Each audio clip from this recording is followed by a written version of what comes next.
հիդրոպոնիկայի միջոցով բույսերը աճեցվում են առանց հողային պայմանների։ Գոյություն ունեն 5-6 տարատեսակներ հիդրոպոնիկայի, մեր մոտ կիրառվում է հիմնականում ագրեգատային հիդրոպոնիկան, արմատները գտնվում են ագրեգատի մեջ, դա կլինի կլաքարային կամ կլինի հրաբխային խարամային սուբստրատ։ Արմատները գտնվելով սուբստրատում աճում ու զարգանում են ավելի լավ պայմաններում, քան հողային մշակույթում։ Մենք ջրի միջոցով ենք սնունդը, լուծված աղերը ներմուծում եւ սնուցում բույսերին, ի տարբերություն հողի, օրինակ, որտեղ բույսը հողից էլ կլանում այդ նույն էլեմենտները, որը որ մենք տալիս ենք ջրի միջոցով։ Որպես համեմատություն, որն է ավելի էկոլոգիապես ավելի մաքուր համարվում, որտեղ մեր երբեմն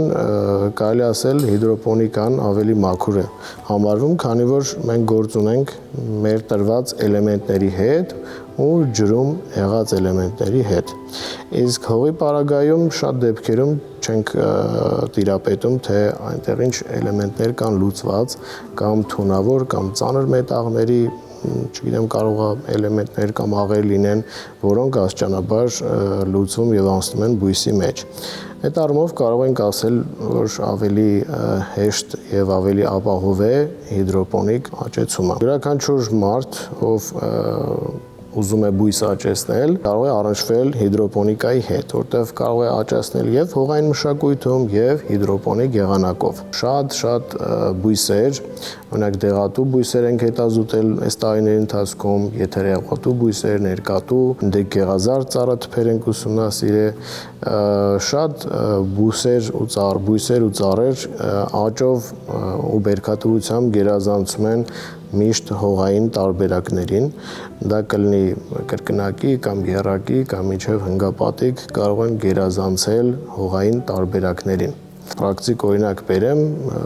եթե օրինակ լոլիկը հողային տարբերակում մեկ վեգետացիոն շրջանում տալիս է 2 կիլոգրամ կամ 3 կիլոգրամ մինչև հասնող բերք, հիդրոպոնիկ տարբերակում տալիս է 10, 11, 12 մինչև կիլոգրամ նույն սորտի, նույն տեսակի մասին է խոսքը, ու դա վերագրվում է բոլոր տեսակի եւ բանջարանոցային բույսերին եւ դեղատու եւ եթերեղատու բույսերին։ Անձամբ ես ուսումնասիրել եմ էխինացիա դեղաբույսը, որ օրինակ 1 մետր քառակուսուց հողում տվել է 4 բուսահունք, մոտավորապես 15 գրամ։ 1 մետր քառակուսու մասին է խոսքը, իսկ հիդրոպոնիկ տարբերակով տվել է 65 գրամ բուսահունք։ Դա մի քանի անգամ գերազանցում է հողում տված արդյունքներին, էլի։ Մեր ոլորտում, ինչպես եւ այլ ոլորտներում, ինձ թվում է այդ հիմնական խնդիրը երիտասարդ կադրերի ներհոսքի խնդիրն է, որ բոլոր ասպարեզներում կարծես թե դա կա։ Երկրորդ խնդիրը պետություն, ինստիտուտ եւ արտադրություն կապի բացակայությունն է իմ կարծիքով, որը որ թույլ չի տալիս ինստիտուտ բերել այն խնդիրները, որ այսօր արտադրությունում կամ պրակտիկ կյանքում գոյություն ունեն։ Մենք շատ ժամանակ զբաղվում ենք ֆունդամենտալ գիտությունով, դա իհարկե հրաշալի է եւ հետաքրքիր, բայց վերջիվերջո պետքա այն խնդիրները, որ ունեն մեր արտադրողները, մեր գյուղատնտեսությամբ զբաղվողները, հիդրոպոնիկ տարբերակով իհարկե, իրանց խնդիրները պետքա բերել ինստիտուցիոնալ դաշտ ու դրանց ուսումնասիրություններ կատարվեն դրանց վերաբերյալ, որից հետո պետքա նորից այդ լուծումների տարբերակով գնա պրակտիկ դաշտում ծառայի, որ այսօր կարծես թե լիովին բացակայում է մեր մոտ, հաշվի առնելով մենք էլ որ բավականին նեղ պրոֆիլային եւ պրակտիկ ուղղություն ենք էլի համարվում գիտության մեջ, մենք չենք ստանում համապատասխան հրահանգներ, համապատասխան ուսումնասիրության թեմաներ, թե պետությունը կամ պետության այս մի ճյուղը ունի այսինչ ուսումնասիրության կարիքը, ու շատ դեպքեր 99% դեպքերում գիտնականը ինքը պիտի զբաղվի, հասկանա արտադրությունում ինչ խնդիրներ կարող են լինել ու այս ինքնագնահատում, ինքնահամապարփակ ուսումնասիրում, որ առաջնահերթությունը տալիս է այս ինչ-որ մի հետազոտությանը, որը որ դե իհարկե գիտխորհուրդը հաստատում է, բան, որից հետո նոր սկսում են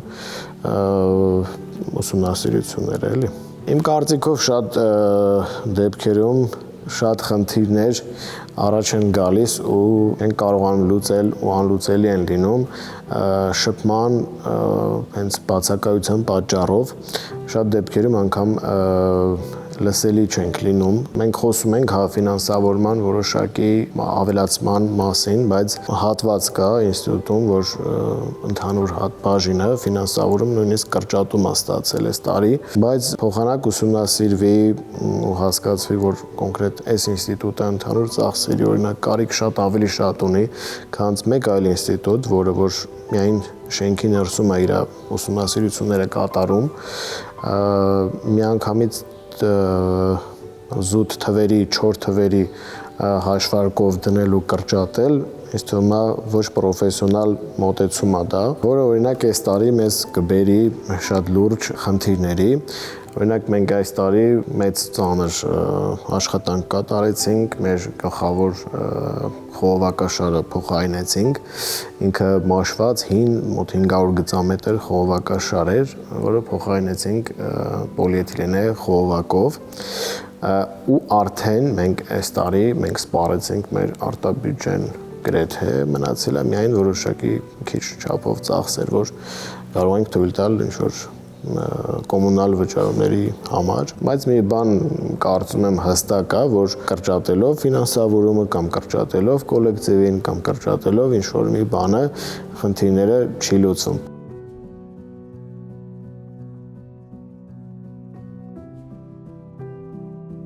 Ես առաջարկում եմ, որ պետությունը եւս մի օղակ ստեղծի, որը կզբաղվի արտադրությունում եղած խնդիրները բերելով մեր ինստիտուտի դաշտ ու կոնկրետ հրահանգ տալով, որ մեզ պետք է այսինչ հետազոտությունը կատարվի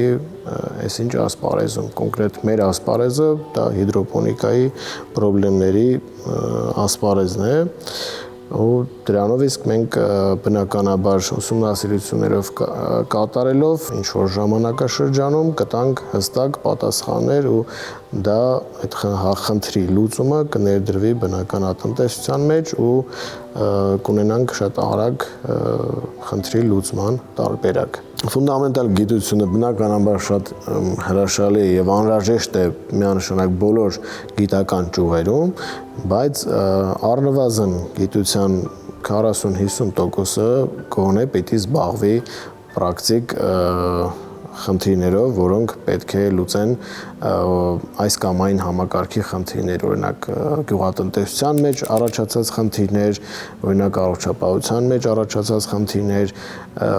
դրանք առնվազն իմ կարծիքով պիտի գիտնականների 50%-ը գոնե զբաղվեն պրակտիկ ռեալ խնդիրներով, ոչ թե միայն ֆունդամենտալ գիտությունով։ Մեր մասնագետը նույնպես պիտի զարգանա ու հասնի այն մակարդակին, որ բավարարի մեր տեղական արտադրողների պահանջին։